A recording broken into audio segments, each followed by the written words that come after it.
Mechanism Monday, worth versus value. Last week I spoke on the subject of artists being afraid to sign to labels due to their ignorance on the role and goal of the labels, themselves, and more importantly, their overall value. Well, the comments I got behind that one carried over into this one. A lot of creatives hit me on the side in a tizzy because they felt that the labels were intentionally shortchanging their value as a negotiating tactic to drive down their price.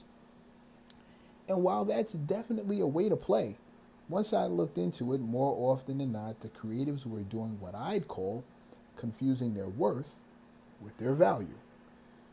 I know it basically sounds like the same thing, but for the point of this clip and overall when it comes to the mind state of the industry, there needs to be a distinction made to get the greater point across. Your worth is what you are capable of bringing to the label, the industry, or business deal, etc. It basically speaks for your future potential.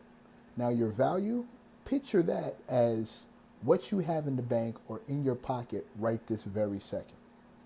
Make sense? So now imagine that you're a locally known, little known, or even an unknown artist with no financial track records or verifiable sales history. You're asking any label to advance you money, resources, and promotion based on your talent, also known as your worth. And they may sign you based on your worth, but they're going to structure the deal around the value you generated to date. And where most labels, in my opinion, go left is when they overlook your worth to focus on your value. But on the same token, too many creatives mistake their potential worth for their immediate value and think they deserve more than they can negotiate.